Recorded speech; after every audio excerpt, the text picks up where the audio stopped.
Hello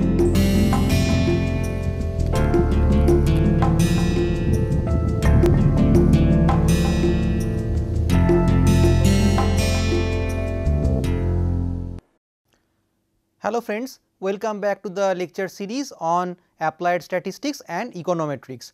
So, we are almost done with our hypothesis testing discussion. From today's lecture, I am going to start discussion on a new topic or module you can say, and that is basically very interesting in practical purposes, and that is called the relationship between two variables. So, here in today's lecture I am going to cover the relationship between two qualitative or categorical variables, and in the next lecture I plan to cover how to model the relationship between two quantitative variables. So, let us first look at today's agenda items. So, we will briefly introduce the concept of statistical independence. We are going to discuss about general contingency table, and then from there we will study the case of chi-square test. Now, chi-square we have discussed previously, but we are going to revisit that concept again in a far more general setup, and then finally we will end today's discussion by defining Cramer's V.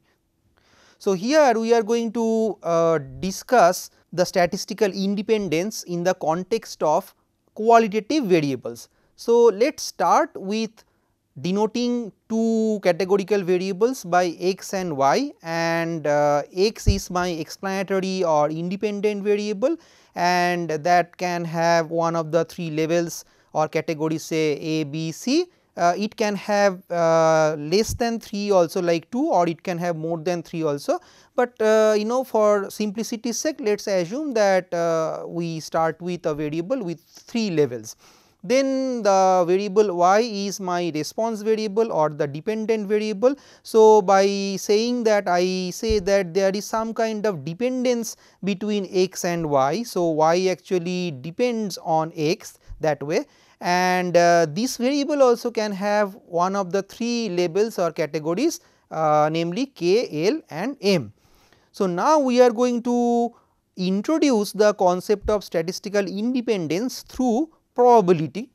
So, here let me define two probability terms, probability of capital X taking a label A and probability of random variable y taking a label k. And these probabilities are the marginal probabilities, because this refers to the chances that an observation in a contingency table or in a sample has a particular category on a particular variable, say in this case x equal to A, that is irrespective of the category for the another variable. So, suppose you observe a particular observation number 10 in the data set, and for that observation you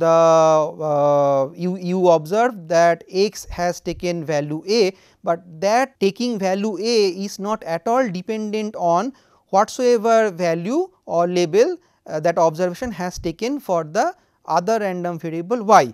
So, that is why they are truly the marginal probabilities. Okay. So, now we are going to introduce the concept of joint probability. So, probability x equal to A comma y equal to k actually denotes the joint probability, and it means that a randomly selected observation has both property or attribute A, property attribute D simultaneously. Okay, so, here it is a typo here, so it should be k and not D. Okay. So, now based on these two definitions that we have introduced on probability, and we have also talked about conditional probability before. Based on these probability concepts, now we are in a position to define statistical independence, and we provide two definitions. One is basically in terms of joint and marginal probabilities, and the other one is in terms of marginal probability and conditional probability. Now, we are going to look at a very interesting concept, and it has got practical applications in real life, and that is the concept of odds ratio.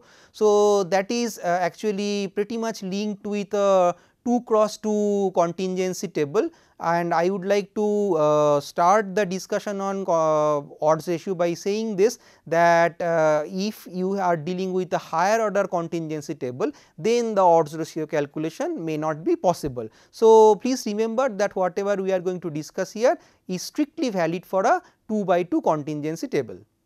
So, to study odds ratio, we have to first study what is odds. So, odds are basically related to the probability of an event, but they are not exactly the probability of a particular event happening. So, odds is defined as the ratio of the probability that that particular event will occur and the probability that the event will not occur. This formula, from there you can actually get back the probability of A happening very easily if you switch terms. So, in that case probability of event A happening can be calculated as odds divided by 1 plus odds. Okay. So, now let us explain the idea of odds with a very simple example, and this example we are going to continue with when we are going to introduce the concept of odds ratio. So, let us assume that we have a box and there we have some balls, and we see that there are 5 balls, 4 yellow and 1 green. So, now we are going to close our eyes and we are going to draw a ball randomly from that box. So, this is basically the experiment, and then in this context let us take examples of odds and odds ratio. So, in this particular context, what is the odds of picking a green ball? So, you see the probability of picking a green ball from that box containing 4 yellow and 1 green is basically 1 over 5, and that is basically 0.2, and when we are talking about calculating odds, so it is not only probability of picking up a green ball from the box, we also have to calculate the probability of yellow ball picked up from the box. So, in that case of course it will be 1 minus 0.2, or as there are 4 yellow balls in the box. So, the probability that a yellow ball will be taken randomly is 0.8. So, now you have to take the ratio of 0.2 and 0.8, and then you will get 0.25 as the odds of picking a green ball, which is different from the probability of picking a green ball, which is 0.2. Now, we are going to talk about odds ratio, and odds ratio OR is defined as the ratio of 2 odds. So, in this particular example of box containing some balls, there are 2 likely events, either a yellow ball will be chosen or a green ball will be chosen. So, let us define an event A which says the yellow ball has been chosen, and let us define another event B where we can say that it is a green ball which was chosen. So, now I am interested to calculate the odds ratio for picking a yellow ball compared to a green ball. So, basically we are interested in OA divided by OB. So, this is the ratio of 2 odds for events A and B respectively. So, I am not showing you how to get the OA, which is basically the odds for event A. You can calculate it yourself as an exercise following the previous example of odds of picking of a green ball, and that is 4, and that has to be now divided by the odds of picking a green ball, because that is my event B. So, I divide 4 by 0.25 and then I get 16. So, how can I interpret odds ratio? Odds ratio has very nice interpretations, but it depends on specific context. So, let us save the interpretation of odds ratio for a moment. Now, what can we say more by looking at the odds ratio that we have calculated?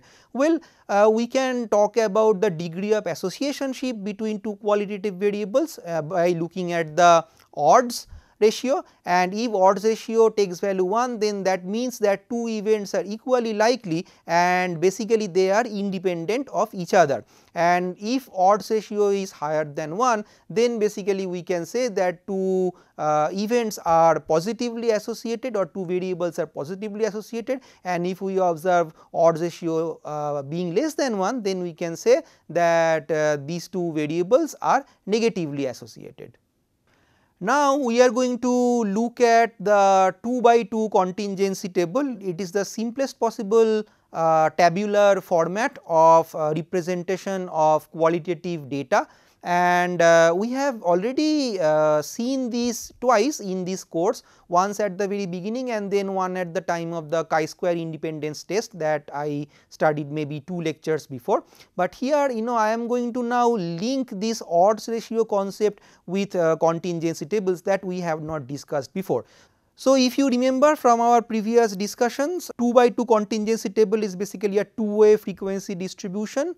It is also called a bivariate frequency table, and as again let us assume that we are dealing with two nominal or categorical variables x and y, but here is the difference. Here we are assuming that we have explanatory variable x which takes only two values or labels, and let me assume that they are 1 and 2. This is just for simplification purpose, and then my y, the dependent variable or the response variable, can have one of the two values or labels, and again I am simplifying by assuming y can take values 1 or 2. Now, nij's denote the count of observations in a cell in the contingency table. So, here I am showing you the contingency table. So, now I am going to show you two examples how to compute conditional probability and joint probability from a 2 by 2 contingency table. So, now come back to the table. Here I am showing you that the case of conditional probability for cell 1, so which has the frequency n11, and what is the probability that y takes value 1 given that x is 1.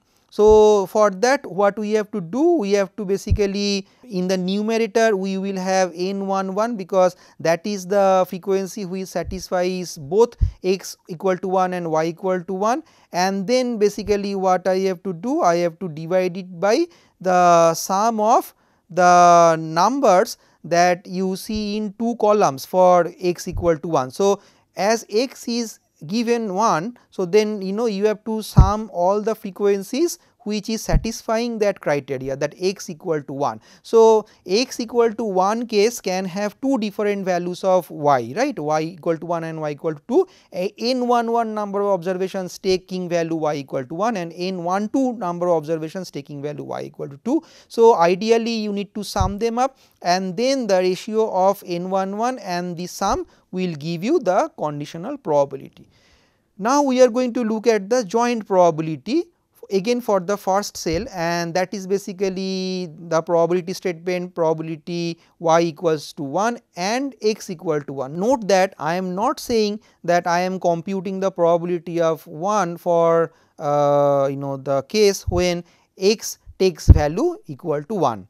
So, I am talking about the joint occurrence of y equal to 1 and x equal to 1. So, here what will happen? So, here you see that n11 will be the numerator again, and in the denominator now you have to sum all four frequencies n11, n12, n21 and n22. Why is this so? Because we are talking about the joint occurrence of y equal to 1 and x equal to 1. So, note that how many ways actually y equal to 1 can happen. So, y equal to 1 can happen in two ways, when x equal to 1 and when x equal to 2, and there are two frequencies there n11 and n21, and then how x equal to 1 can happen, x equal to 1 can happen for two cases here. So, that is n11 and then n12. Okay, so you have to basically divide the frequency that you observe in the cell x equal to 1, y equal to 1, and divide that by the total number of observations in the sample, which is n. Now, we are going to talk about the odds ratio calculation through the 2 by 2 contingency table by looking at a very simple hypothetical example. So, before I go to the example, let me have a depiction of the formula, that a very simple formula for OR calculation, and that is basically given at the first bullet point, and that is N11 times N22, these are the frequencies in cells, and that is divided by N12 times N21. So, basically it is very simple to remember. So, you start from the northwest corner of the table or the northwest frequency cell, and then you come to the southeast cell, and that you have to come diagonally, you need to multiply these two frequencies, and then again you have to move up, you have to go northeast corner of the table to the cell, and then you have to come down to southwest of the table to the frequency cell, and you need to multiply, and if you take ratio then you get the OR or the odds ratio. So, note that this is very interesting. When I first introduced the concept of odds ratio, I said that it is a ratio of two odds, and then to calculate the odds ratio from a theoretical point of view, you have to first get to know the probability of an event happening, and then you have to calculate the probability of that event not happening, and then similarly you have to do that for the another event B, say. So, you have done it once for event A, and then you have done it for event B, and then you calculate the ratio, and that is your odds ratio.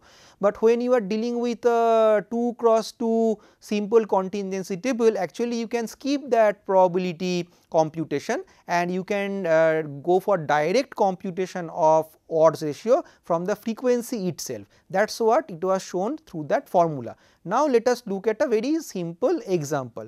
So, we all know that these days parents send their sons and daughters to different coaching centers, so that their chance of passing a particular entrance exam for either entering a higher education institute, or getting a government job, or other types of jobs increases. So, basically the prospects of clearing exams increase, right. So, here we have two samples of job seeking candidates, and sample 1 consists of 23 students from a coaching or training program, and these 23 students actually have attended the training for cracking examinations, and out of these 23, 16 of them are able to pass particular examination, but 7 could not. Now, you also get another sample which comprises of 19 persons, and they actually somehow did not attend a coaching or training program. So, they made all the preparations themselves for the examination. So, out of these 19, now only 8 could pass a particular selection examination and 11 failed. So, this is basically the context, and if this is the story I have, how can I represent this hypothetical story in terms of a 2 cross 2 contingency table. So, now let us look at the table at the right hand side, and then here you see along the rows I am going to measure the explanatory variable, which is attending a particular training or coaching program or not. Okay. And along the columns I am going to measure the response or the outcome variable, and that is basically pass or fail in a particular selection examination. So, now in 4 cells I have placed the frequencies that I have got from the example, and then I also have shown you the totals. Now, I am going to apply the magic formula that is in the first bullet of this slide to these numbers, and then let us get the odds ratio. But it is not a bad idea if we use these numbers in the cells also to calculate the odds for different events, because odds with which we started, I think we should have some example for that concept as well. So, I define my first odd as the odd of someone passing if he or she took a particular training program. And you see here that out of those 23, 16 passed and 7 failed. So, the odds has to be 16 divided by 7, and that gives you the number 2.29. So, you can interpret this number as that odds of passing the examination is 2.29 times higher for a student if the student has taken a training. And how do you then calculate the odds for someone passing without training? So, here you can see that the numbers are 8, 11 and 19, 19 is total. So, only 8 passed and 11 failed. So, you have to take ratio of 8 and 11 and then you get 0.73, and how do you interpret this number? So, you can say that if a student or candidate has not taken a coaching or training program, then he or she is 0.73 times likely to pass compared to fail. And now, how do you define the odds ratio overall? So, here you define the odds ratio as passing after taking the coaching program, and here you apply the formula from the cells that you are seeing here in the left hand side table, and the numbers are shown for this case study in the right hand side tables. So, you may get the values of N11 and N22, and they are basically 16 and 11, and then you multiply and then divide by these two numbers N12 and N21, which are respectively 7 and 8 from our table, and finally you get the value 3.142 as the odds ratio. Now, note that it is very interesting, if you now take the ratio of two odds that we have calculated beforehand, which are 2.29 and 0.73. So, that is odds of the event called someone passing if the candidate has taken a training, and the second event was that someone passing without taking a training. So, if you take the ratio of 2.29 and 0.73, these two odds numbers, you actually get 3.142. Okay. So, now again we are going to look at the interpretation of the odds ratio. So, I have told you previously that odds ratio can be seen as a measurement of degree of association between two qualitative variables. So, in this context, how do I interpret the odds ratio? So, here if the odds ratio is taking value 1, then that means that the event is equally likely under both situations. Now, what do I mean by the event is equally likely under both situations? So, it is basically the event of passing the exam, and what is these both situations? So, situations here are either you have taken the training or you have not taken the training. So, these two are two different situations. Now, the second sub bullet of the first bullet point says that if the OR score is greater than 1, then event with the first odds are more likely to happen, and that is basically the event we are talking about. That is the first event that the student has passed a particular selection exam after taking the training program, and if the OR is less than 1, then the event with the second odds are more likely. So, here the second odds basically passing the exam, but without attending the training program. So, here you see that now we got a OR score of 3 point something from the previous slide. So, here as the OR value is greater than 1, we can say that these two qualitative variables passing a particular selection examination and attending a training or coaching program, they are positively related. So, that means that if the student actually has taken the training program before appearing for the examination, then the odds are higher for him or her to pass the exam. Now, we are going to talk about the concept called log odds ratio. Now, why we have to talk about the log odds ratio? Because sometimes it is purely an empirical issue that sometimes odds ratios sampling distribution becomes very skewed, and I hope that when I say that sampling distribution of odds ratio, you will understand what I am trying to say, because you have calculated the odds ratio from one particular sample after tabulating the numbers in the 2 by 2 contingency table. But what if you take another sample? So, of course, you will get another odds ratio. So, then if you plot all these odds ratios, then you are going to get the sampling distribution of that, right. So, now empirically what we have seen that the sampling distribution of the odds ratios can be very skewed at times, and then it is not a very good feature when you are trying to conduct hypothesis testing and estimation. So, basically statisticians propose that why do not we take logs. The first step is to calculate the standard error of log odds ratio theta.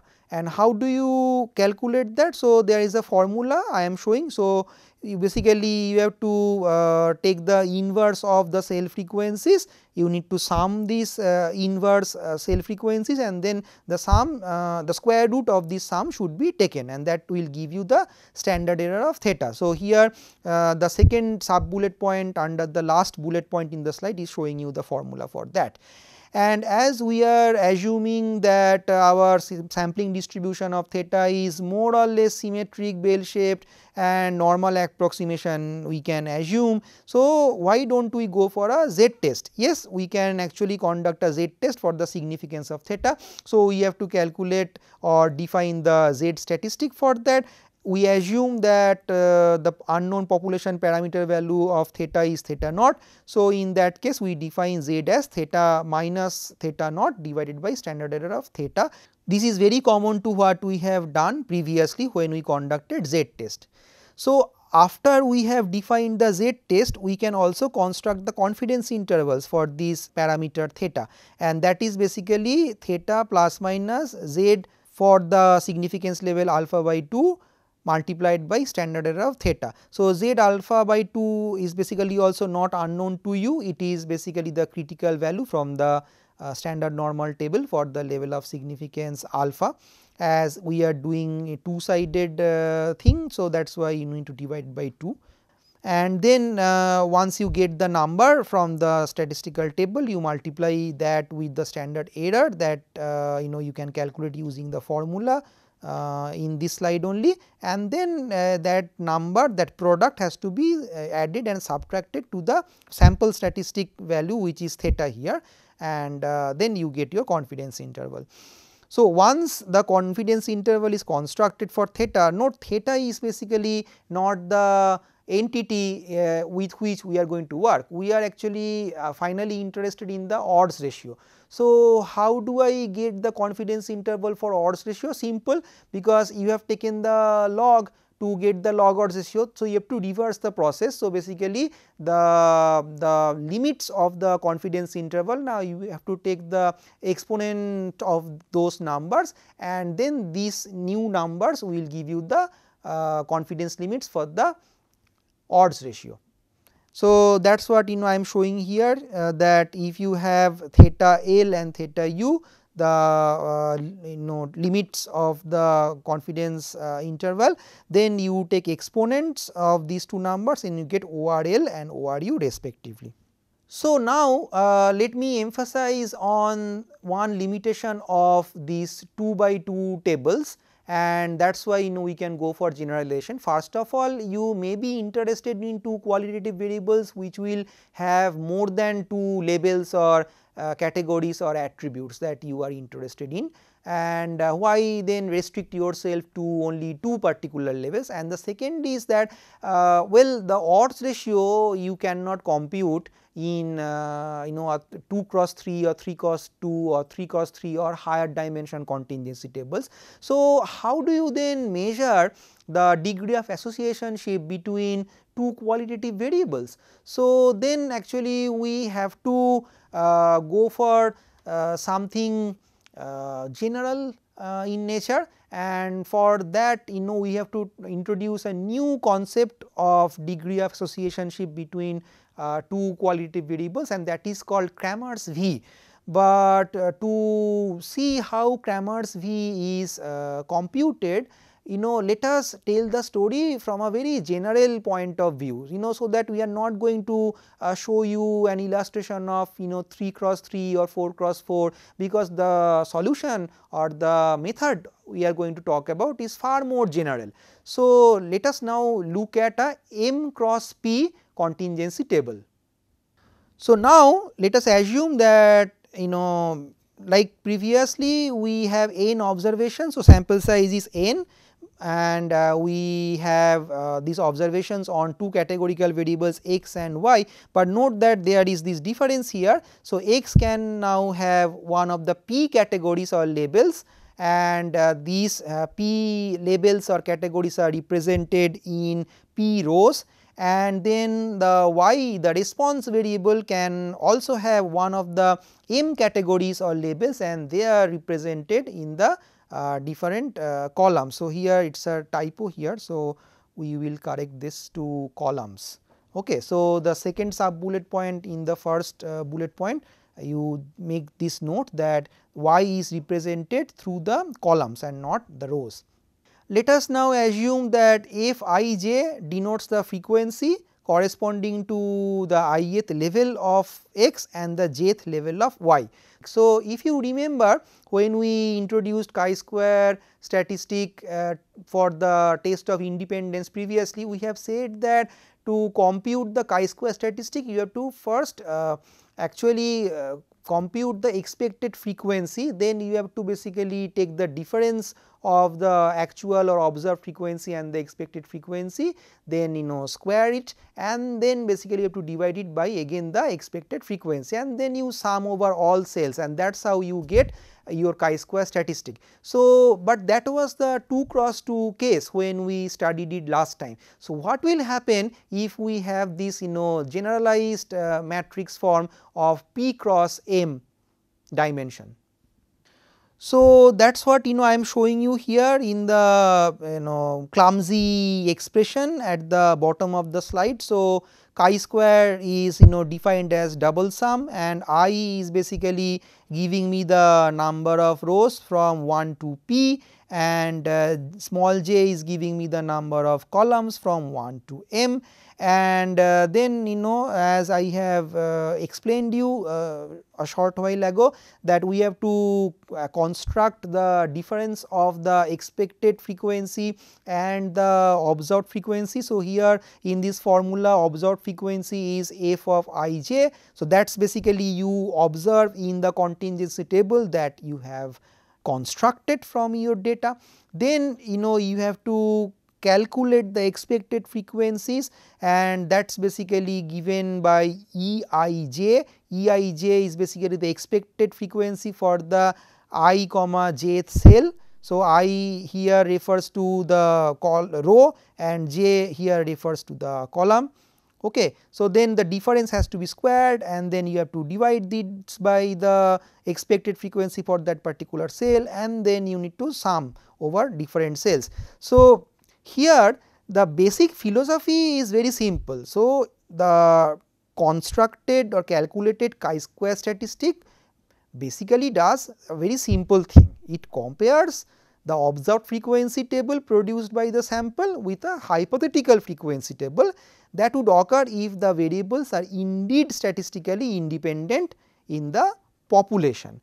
So, what do I mean by that? How do you then compute the complicated expected frequencies? Well, it is not very complicated actually. If you remember the previous discussion when we had for the chi-square test of independence, I have given you a formula, and that was basically for a particular cell, the expected frequency is given by the row total multiplied by the column total divided by the grand total. So, now let us look at that same formula here in this general case, and let us see how we can calculate the expected frequency for various cells.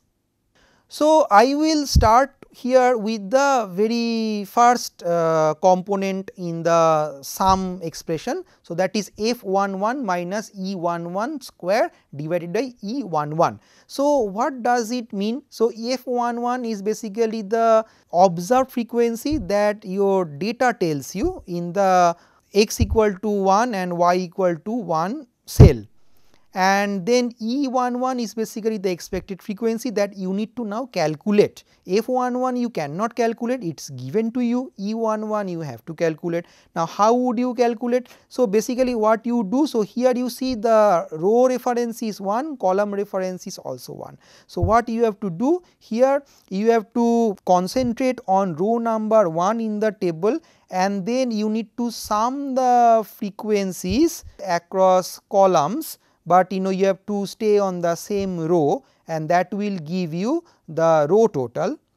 And then you have to now concentrate on the column, and then now you need to move down the rows and then keep on adding the frequencies. So that will finally give you the column total. So you need to multiply that first sum, which is the row total, and the second sum, which is the column total, and then you divide that product by the total number of observations in your data set, which is small n, which is the grand total. Okay. And then basically that is your expected frequency. So you take the difference, square it, and then you finally divide that term by the expected frequency itself. That is what the first component in this sum expression tells us.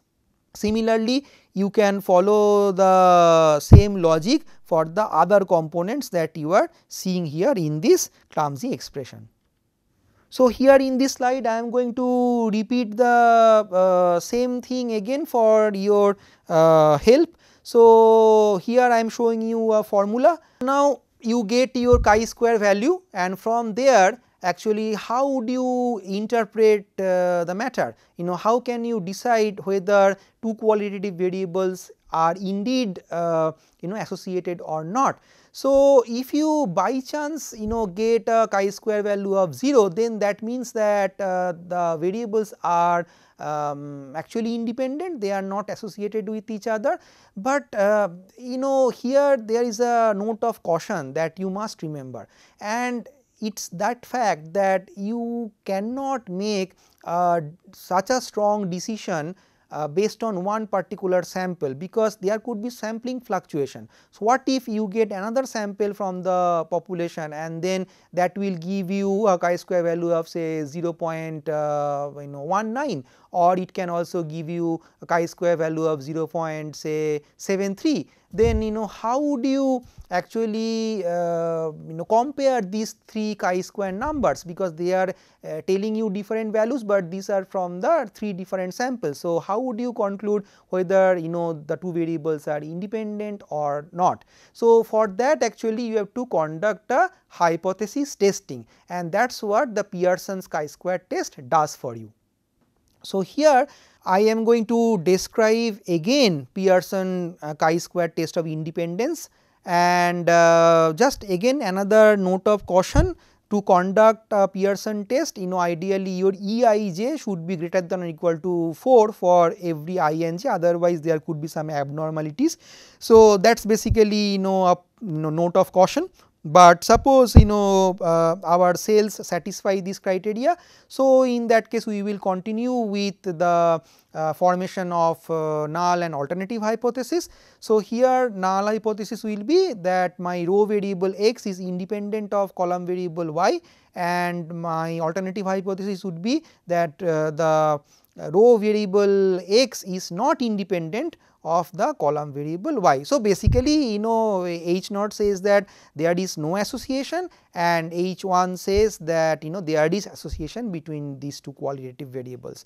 So now you have to then fix a particular level of significance, say alpha, and then you have to find the critical values, so that you can actually compare the critical values and the test statistic value and then take a decision. So if the chi-square is higher than critical value, then there is reason to reject the null hypothesis that two variables are independent. So that is basically the philosophy of the rejection that we have followed if we are following the traditional approach or traditional method that we have done several times in the past in this course only.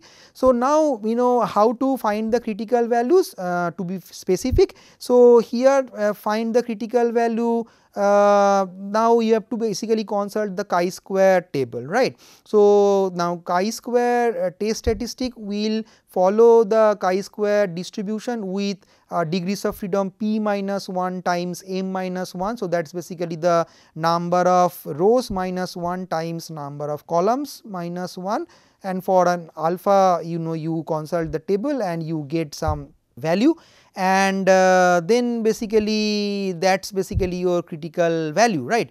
So, here the decision rule says that you can reject your H naught if the calculated or observed chi-square statistic value is higher than the chi-square tabulated value that you find from the table, or in other words the critical value, and you do not reject your null hypothesis if chi-square actually is less than or equal to the tabulated value or the critical value that you find from the table.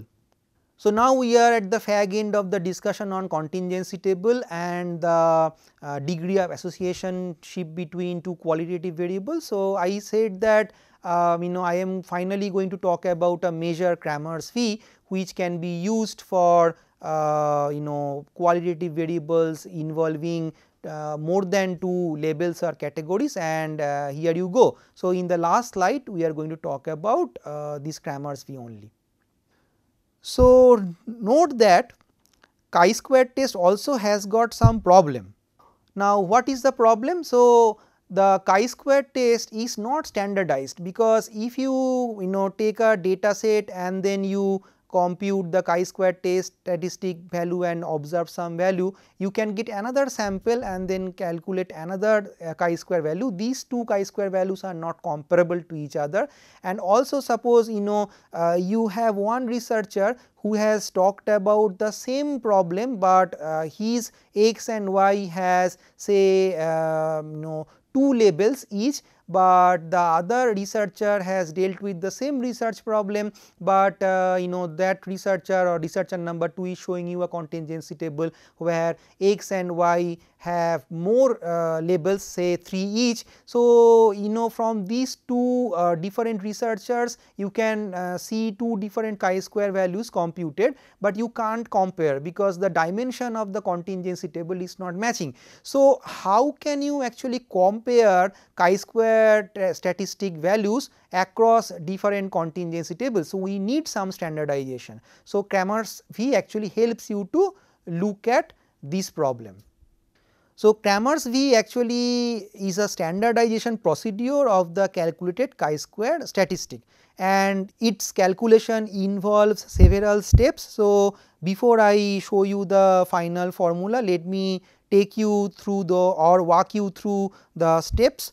So, in the first step you have to first determine which variable has the fewest number of categories, and then you have to subtract 1 from that number of categories in this particular field, and suppose your row variable has fewest number of categories and it has k categories. So, you have to deduct 1. So, the point of interest number will be k minus 1.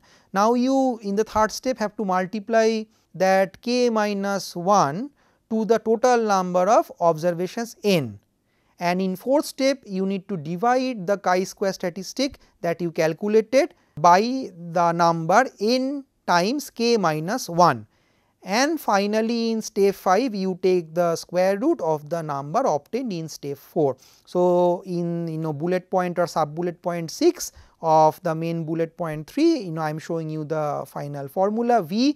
So, note that the beauty of the Cramer's V is that this Cramer's V is such a statistic that its values are bounded. So, its values are bounded by 0 and 1. So, minimum possible value is 0 and the maximum possible value is 1, whereas chi-square actually has no upper bound. Chi-square can only be 0 at the minimum, but it can take any positive number. So, that way the Cramer's V is a standardized version of chi-square statistic, and its value actually helps us to comment on the associationship between two qualitative variables.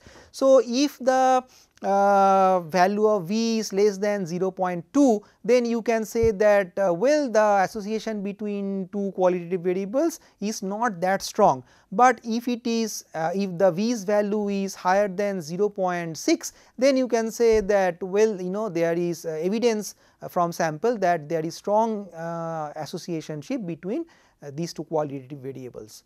Okay, so this is the end of discussion on the degree of associationship and relationship between two qualitative variables. So, in the next lecture we are going to talk about the relationship between two quantitative variables, and now we are going to talk about specifically the concepts of correlation and regression.